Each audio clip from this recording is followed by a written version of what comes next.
Hello Booktube, my name is Elizabeth. Welcome or welcome back to my channel, Book as in Books.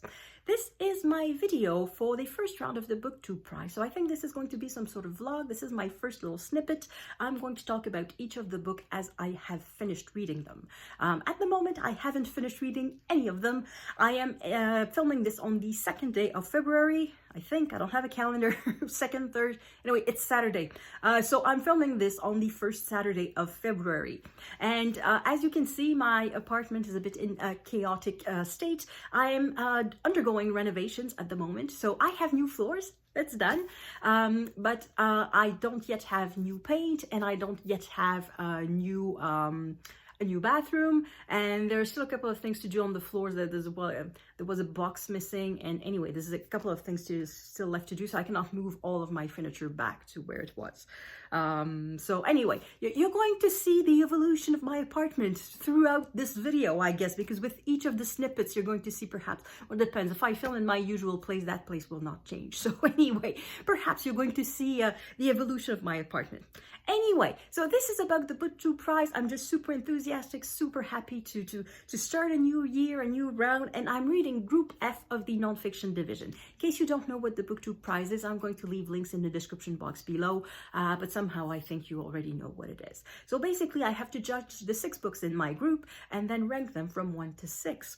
I have not read any of them before starting the round. Of the 48 books selected for the first round, I have read 6 already that I read last year. However, none of them are in my group, so they're all starting on an equal footing. Though there's one that I have started reading. It is Emperor of Rome by Mary Beard. I am at page 122, and I started reading it in January, so before I was assigned this particular group. And I'm very happy it's in my group. I have to say, of the 6 books in my group, this is the one that interests me the most.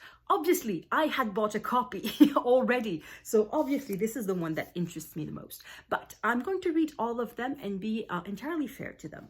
So as I said, this is one of the 6 books that I have to read. The other book, I'm just going to present all the books in my group as they are piled on my knees. So this is Sure, I'll Join Your Cult by Maria Bamford. The subtitle is A Memoir of Mental Illness and the Quest to Belong Anywhere.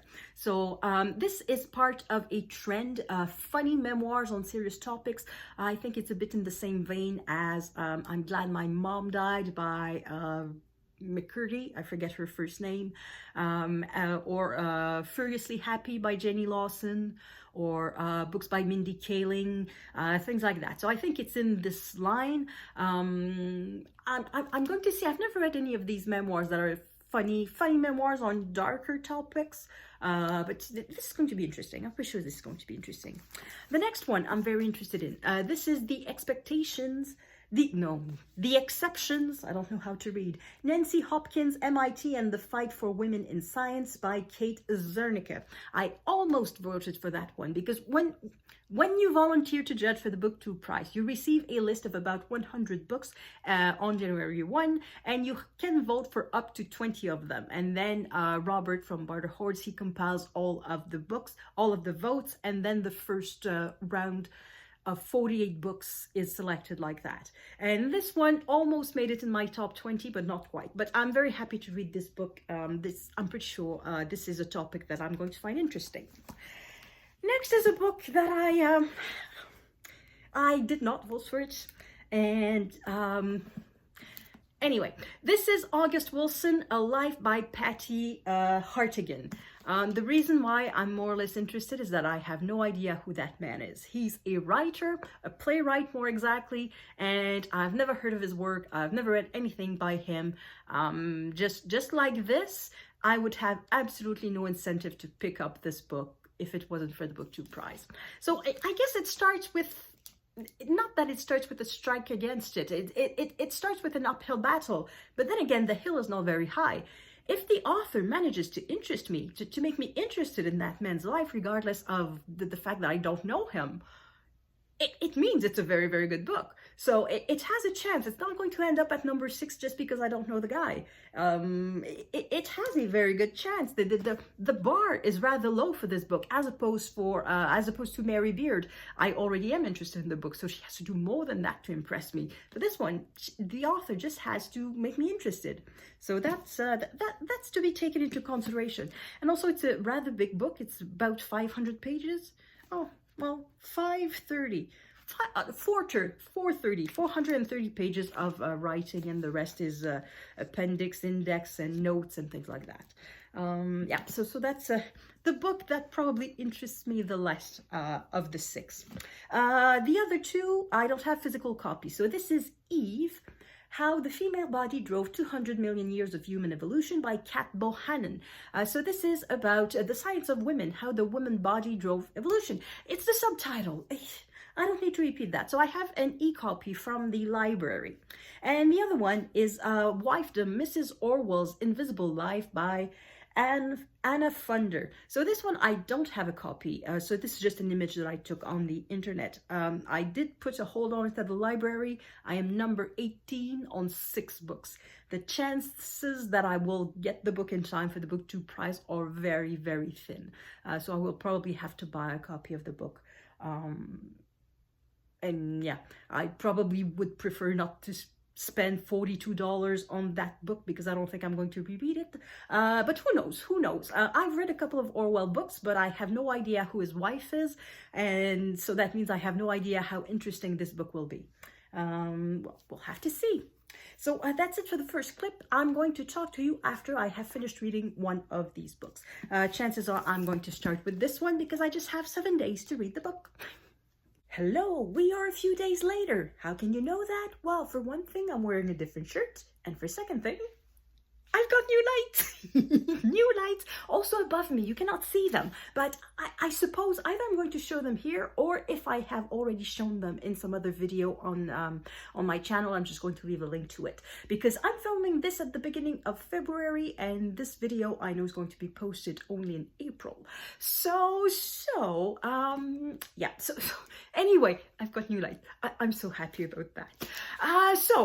Booktube Prize, because this video is about the Booktube Prize. I have read the first book. The first book that I read is Sure, I'll Join Your Cult by Maria Bamford, sorry. This could, I suppose, be considered a celebrity memoir, but the thing is, I do not know who Maria Bamford is. She's a comedian. She did stand-up comedy. I believe she has a Netflix show for a couple of seasons. She did commercials for Target, which doesn't exist in Canada. It did for a very brief moment, but it was not a success. So anyway, I don't know who she is. So for me, this is not a celebrity memoir. For me, this is just a regular memoir. It's on the light tone. She sort of makes light of very serious issues. She has mental problems, and she had them since she was a child. So she has OCD, she has an eating disorder, and I don't know if she still has it, but she did have it for a long time. And she also is bipolar, so serious mental issues. And perhaps another issue, she's addicted to self-help books. Self-help books and self-help of any sort. The one thing she's not addicted to is spirituality. So the title is utterly misleading. Given the cover, given the title, I thought that she was part of a cult, of a sect, of a religious group, a bit outside of society. You know, the type of group that either you have to pay a lot of money, or that you're being a bit manipulated into having some weird beliefs, and that you are detached from your family. It's absolutely not. There's no religion in this book. Well, a little bit, but just to explain the context, she herself is not a religious person. She's not a spiritual person. So there's nothing relating to cults in the book. What she calls cults, because all the not the chapters, but several chapters are called like my first cult, this is my second cult, or the third cult, and things like that. What she calls cults are in fact self-help programs, such as well, the type of 12 steps programs based on Alcoholics Anonymous. So she's not part of that, but she is part of Debtors Anonymous, of Overeaters Anonymous, and 2 or 3 others. So apparently for any problem you can have, there is a 12-step program for you. So she talks about her belonging to all of that and trying to find a balance in her life and things like that.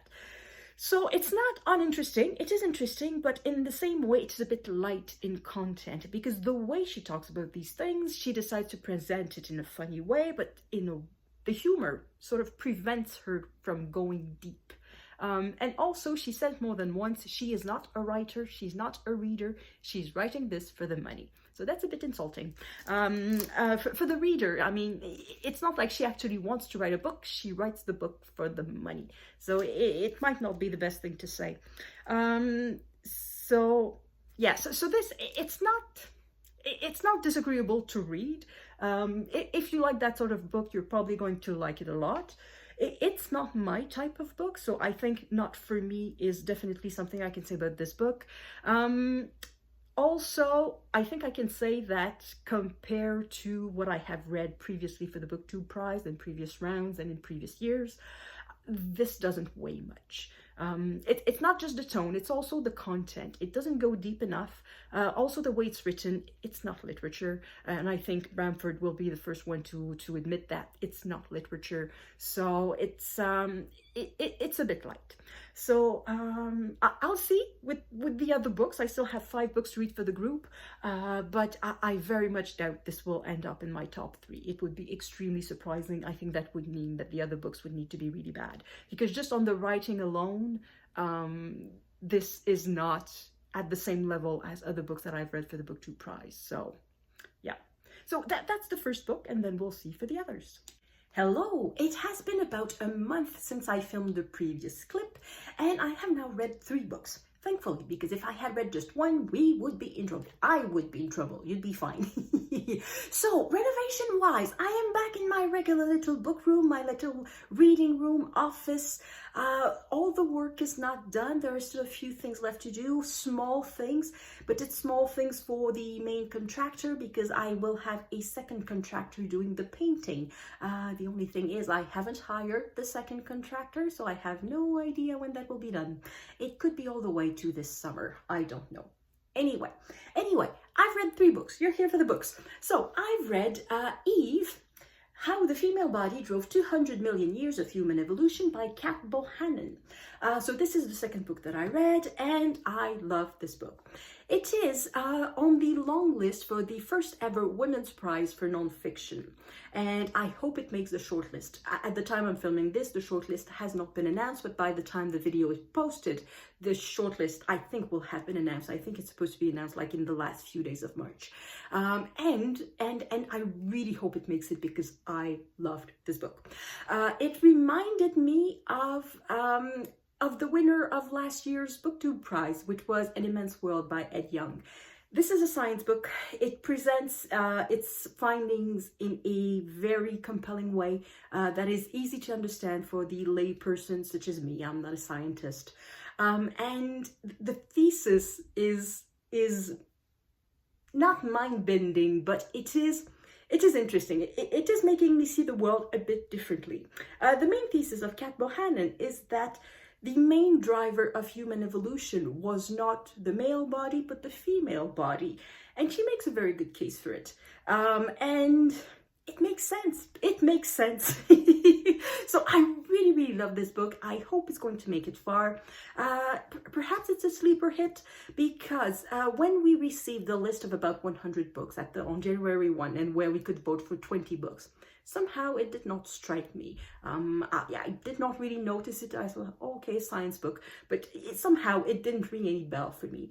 But after having read it, I think more people should read this book. It's really, really good. So yeah, I'm not going to say anything more about it, except that really it's wonderful.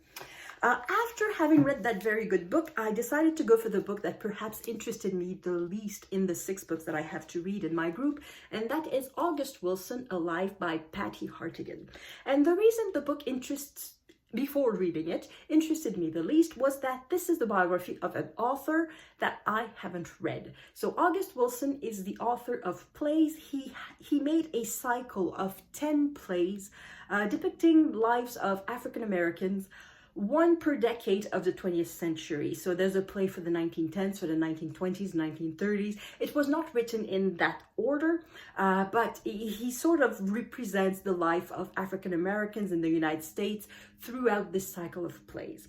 and I haven't read a single one of them. I haven't seen a single one of them, and 2 or 3 of them have been turned into movies. I haven't seen them either. So that's the reason why I was lukewarm towards this book before reading it. And then I read it. And the result is that it is very well done. I thought the beginning was very compelling because the beginning is a bit about August Wilson's grandparents and parents, well, more on the mother's side. It's kind of a matriarchal society a little bit, single women raising children, basically. And I thought that context was very interesting. Then, of course, the life of the author is interesting too. However, the obstacle remains. I haven't read his work. So whenever the author was saying that, oh, that character, that person that he knew became the basis for this character in that play, it meant nothing to me. The parts that I preferred were actually the quotations from the plays, the bigger ones, like that were like a paragraph long. The only thing is there was about 5 of them, 5 or 6, so half a dozen of them. I really wish there had been more. And the explanation is at the end of the book in the afterword or acknowledgement, I don't know. This is an unauthorized biography. The author was not given access to August Wilson's letters. I don't know if he wrote a diary, but she was not given access to his personal papers. And I suppose she probably was not given the rights to copy large sections of his works. So I think that's the reason why there are so few quotations of his work. But that's the most compelling part of the book. Just with a few paragraphs, she did show how wonderful a writer August Wilson was, because really, with just a few lines, I could feel the character. So these little passages make me want to read or watch plays by August Wilson, but the rest of the biography is good too. But it remains not for me, I would say, because of this major obstacle of I have not read his work. And then the third book that I have read is The Exceptions. Nancy Hopkins, MIT, and the Fight for Women in Science by Kate Zernike. Winner of the Pulitzer Prize for Explanatory Reporting. That's not this book that won the Pulitzer Prize, it's this author who won the Pulitzer Prize, because the Pulitzer Prize for books published in 2023 has not been announced. It's going to be announced later in the year. So anyway, so this is about discrimination at MIT, so the Massachusetts Institute of Technology. The book starts in the 1960s with Nancy Hopkins when she decided, when she was studying at what was then not MIT, but some sort of sister institution to Harvard, because Harvard did not accept women. So she was studying at Radcliffe, which is a college for women somewhat associated with Harvard, but which was not Harvard per se. And she studied and kept studying. She was interested in DNA and how cancer genes were either, I'm not going to try to use science words, I don't know them. But anyway, she was interested in that particular aspect of science about the DNA, a bit of a cancer cell, and genes that activated it or suppressed cancer, things like that. And she became very renowned in her field. And eventually she ended up finding a job at MIT, and she ended up having tenure, but it was very difficult. And the book talks about Nancy Hopkins as well as other scientists who got jobs as teachers at MIT. And she talks about their struggles for equality and how difficult it was for these women to get anything, to get a space in labs to make experiments, to get grant monies, to get students to be able to teach.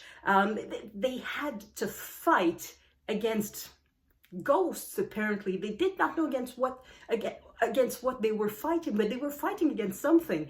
And for many of these women who studied in the 1960s, who were raised in the 1950s, in a way that there was nothing abnormal about it. You had to fight. Science is a competitive, not sport, but it's a place where competition is fostered and is encouraged. So for them, it was normal that they had to fight for everything. But at some point, they sort of realized, we are fighting just as hard as the men, but we are not given a chance to win. We are fighting harder than them. And at some point, with complaints and with threats of lawsuits, eventually there was an investigation within MIT, and the committee, which was purely advisory, it did not have any powers to punish anyone, concluded that indeed there was discrimination. And that was not in the 1960s, that was in the 1990s, the end of the 1990s. And that is what was so shocking. So this book is very good at telling this story. I just wish there are two things that I wish that the book did a little bit differently, I suppose. The first one would be to spend less time about the 1960s, because we see MIT from the beginning of the institution accepting women all the way to the 1990s. And in a way, it's not surprising at all that there was sexism in the 1960s. So I don't know how worthy it was to spend a lot of time on the 1960s and the 1970s. The interesting, the meaty part is really the 1990s. And the second thing I wish we had, I wish we had the reaction of the men whose action was the source of the discrimination, because none of the men concerned thought they were sexist. None of them thought they were acting in a way that discriminated against women. They were all convinced they were acting according to science, that they were giving the grant money to the best researchers, that they were giving the space lab, the space in the labs on merit. None of them thought they were sexist. And I would really like to know how they reacted when they saw the results. They were probably offended, but I'm wondering if a few of them perhaps realized that, oh, I was not objective. I was biased when I made that decision. And it's not there. I know it's not the purpose of the book to get the reaction of these men. The purpose of the book is really to tell the story of the women. But still, I would have liked to see it, like to sort of to tie every string so that we know exactly how it ends. I suppose it's not finished, because I'm sure there still is discrimination. But anyway, it was a very good book, very interesting, about people that I did not know. So that was the fourth book that I read. So I still have two books to read. They are Emperor of Rome. So that's the one that I'm reading right now, about halfway through that one. And the next one will be Wifedom by Anna Funder. And that one is also longlisted for the Women's Prize for Nonfiction. I'll probably have to buy that one. I am still 7th out of 6 copies at the library. So 7th in line. There's no way I can have it within the next couple of weeks. Yeah, not even a couple of weeks. I need it in 10 days at most if I want to have time to read it before the vote is in. So there's no way it's going to happen. I'm going to have to buy a copy. It doesn't matter. I've paid I don't know how many thousands for renovations. I can afford a few, not even hundred, a few tens, a few $dozen for a book. Anyway, so see you when I have read the other two or another one, or anyway, see you in a few seconds. And I am back for the last clip of this kind of sort of vlog. I'm going to talk about the last 2 books that I had to read and my ranking. And because there was no lapse between the minute I finished reading the last book, well, the moment I finished reading the last book and the moment that I entered my vote, I did not have the luxury of 2 or 3 days to sort of ponder things. I had to vote because I finished reading the last book on March 28th, and the deadline to submit the votes is March 30. Anyway, so the fifth book is Emperor of Rome by Mary Beard. Now this book I bought at the end of December, early January. Anyway, I bought it well before I was, I knew it was in my group for the Booktube Prize. So I knew I wanted to read this book, and I knew I would like this book because yay, I did like this book. I love Mary Beard. That's the thing. This is the 4th book that I read by her, and I think they're all good. I like her voice. I like her writing style. She's making things very accessible, but at the same time, she's not dumbing anything down. So, so this book also is very kind of nice. Like it has plates, like colored plates in the middle. That's always nice. But there's also photographs. A lot of photographs, black and white, just printed in the middle of the book for. I was about to say for no reason. Of course, there's a reason to illustrate various things. So here, a coin, or there, a tomb, and so it's not on every page, but in some chapters, it's almost on every page. And here, the Colosseum. So what she does in the book is present the life of the typical life. yeah, the typical life of a Roman emperor, however typical that might be. So she doesn't present a chronology of the emperors. That's not the thing. The idea is that she presents the life of an emperor on themes, based on themes. So she starts with the food. How did they eat? Their houses. How did they sleep? How was living life organized inside the house? Who was doing what? Were the houses built? The marriage, their wives and their children, family life. What was family life for an emperor? How did they get power? How power was transmitted from one to the other? A bloody thing, a very bloody thing. Transports, recreation, so any aspect of our regular life, and then but looking at the life of emperors, with a lot of examples, and also with what we know and what we don't know. She's being very clear about what we do not know. She's not inventing anything. So if we don't know, we don't know. If there are opposing ideas, she may say some people think this, other people think that, we don't know. So I really like the way she presents things. And what else? I wanted to say something else. Oh yeah, I wanted to say, if you're a specialist of Roman history, you're not going to learn anything, because the point of this book is not to present new research. It's to present things that we collectively, humankind already know about ancient Rome. So there's nothing new in the book, but it is presented in a very entertaining way and a very readable way. And I really love this book. So yeah, that's one thing I'm happy to have read. I was happy it was in my group, and I hope it continues being in the Booktube Prize.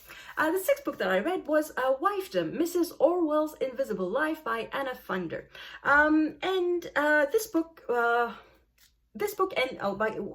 I'm filming this on March 29. So the shortlist for the Women's Prize for Nonfiction was announced on 2 days ago.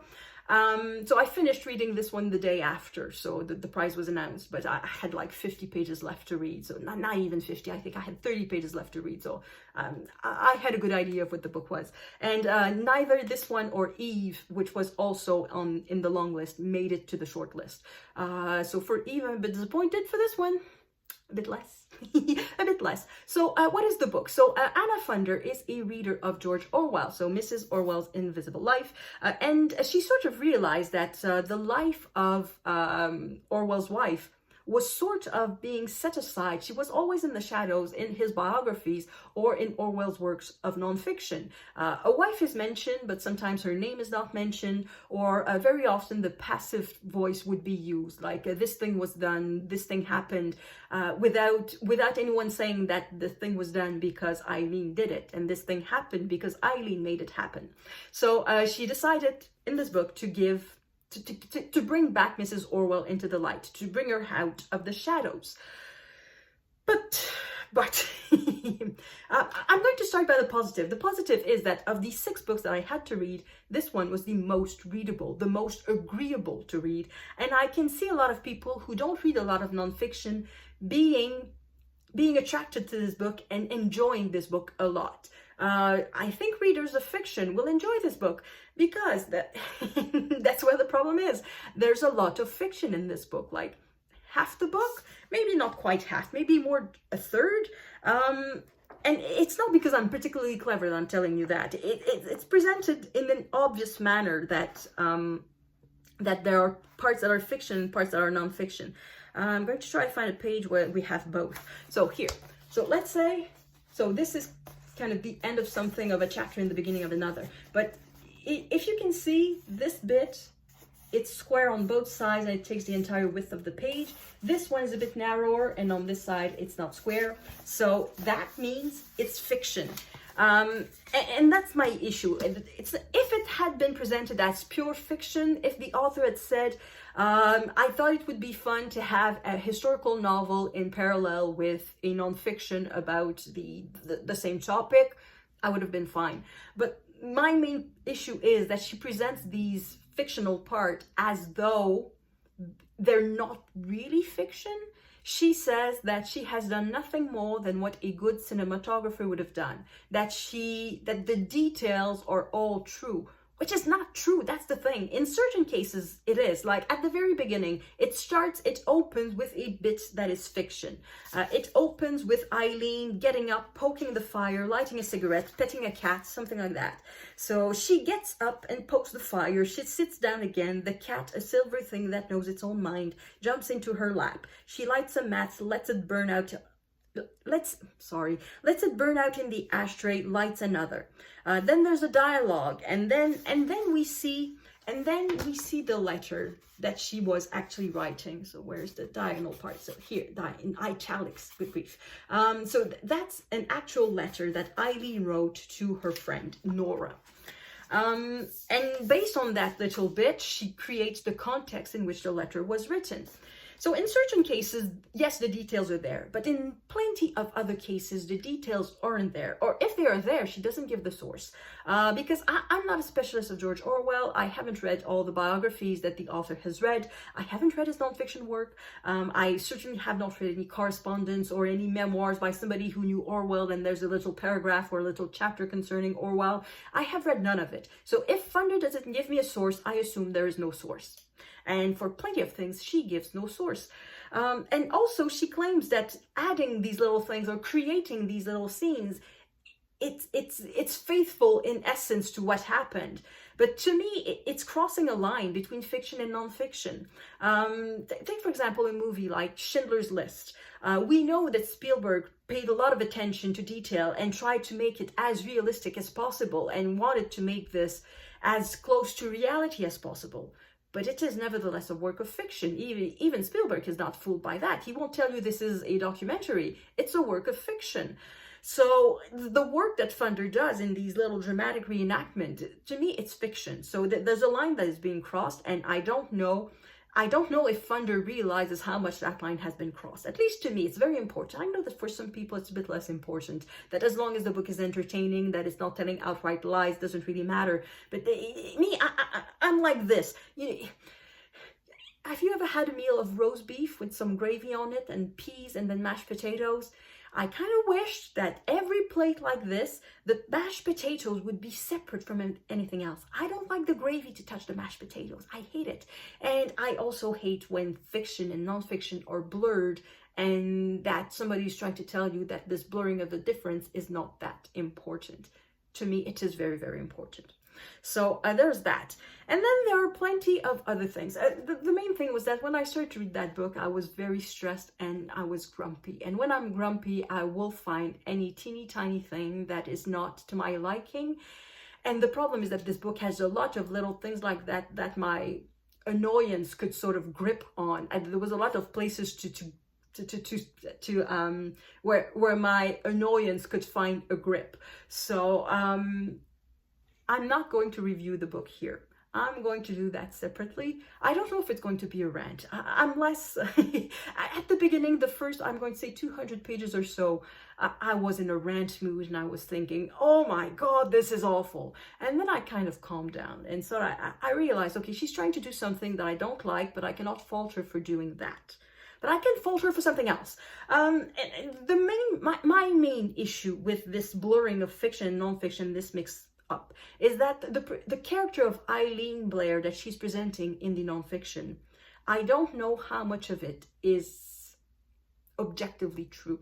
Not that she's inventing a fact or anything, but the character presented in the fictional part to me is a fantasy of Eileen Orwell. Not that she's perfect or flawless, but to me it's not a nonfiction portrait, it is a fictional portrait. It is a fantasy of Eileen Orwell. And I was wondering throughout the book, did the fantasy come first?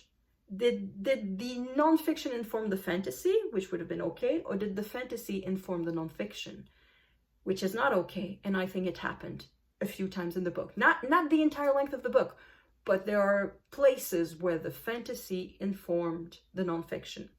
And yeah, so I'm not going to say more than this. I'm just going to say that I have issues with the book. Because too many statements in there have no sources. And perhaps I should not be bothered by it, because if they are presented as part of a fictional little snippet, Why should I be bothered by the fact that there's no source? I'm bothered because the author says that it's not that important, that she added nothing. Well, she did. So there we go. So that's my main gripe with the book. So what I'm going to do is I'm going to do a separate review of the book at some point, not now. Yeah, not right now, in a few days. And I don't know if you have that expression in English. In French, it's like breathing hot and cold, meaning that one day you're on one mind, and the next day you're of a different mind. So with this book, it's a bit like that. On some days, it annoys me. I hate it. I'm going to rant about this book. And on some other days, I'm like, oh, it's not that bad. Come on, it's okay. So on the day that I will film the review, I don't know of which mind I will be. But chances are that there are things in there that annoy me, and yeah, so there's going to be part rant, but I'm not going to publish. Well, first, it's not filmed yet, and I'm not filming it right away, so I don't know when I'm going to film it. But regardless of when I film it, I will not publish it while the book is still in the running for the Booktube Prize. I'll wait until it is out of the running for the Booktube Prize, and then I will publish my video, which will be rather negative. So yeah, it has positive points. I think it makes a good point that the biographies of George Orwell were sort of writing out Eileen Orwell. Okay, fine, good point. It's very readable, second good point. But this blurring of fiction and non-fiction, it's not for me. It's just not for me. And yeah. Anyway, so that's that. So my ranking, so my final ranking, despite all that I have to say, it's not the book that is at number 6. So at number 6, I put, Sure, I'll Join Your Cult. It's not a bad book in and of itself. It's just not a Booktube Prize book. So the Booktube Prize, in my opinion, is a literary nonfiction award, and that book is it's not literature. It's not literary at all. So it's a solid number 6 for me. And then at number 5, I put Wifedom because of this blurring of the lines between fiction and nonfiction. It's just, I don't like it. I don't like it at all. Even though it reads super well. Of the 6 books in this group, this is the one that is the easiest to read, I would say, the one that reads the best. So that one is at number 6. At number 4, I put August Wilson, A Life. Very well done biography, the issue being that I have not read the works of August Wilson, so it's, to a certain extent, it remains of limited interest to me. At number 3, I put The Exceptions because I learned a lot. It was very interesting. There's no particular reason why it's at number 3. It's just that the other 2 are in front of it. And then between 1 and 2, I hesitated a bit, but I decided to put Mary Beard at number 2, so Emperor of Rome at number 2, and Eve at number 1, because that one was really the one that I was not expecting. I was not expecting to like this book so much. I was not expecting to learn so much. And a bit like, I'm comparing it to the winner of last year's Booktube Prize, in the sense that it really made me see things in a different way. I had never thought of the evolution of human being from the feminine perspective, of saying it's probably the women's body that changed first, and that drove evolution. And I thought, wow, that's brilliant. And the argument is well presented, and it is interesting, and all of that. So I hope it stays in the Booktube Prize for a long time. So that's my ranking. So, and that's it for this probably very long video. So let me know in the comments if you've read any of these books, or if you judge my group. I would be very curious to see what was your ranking and what you thought of these books. So I will see you in the next video. Thank you everyone for watching. À la prochaine.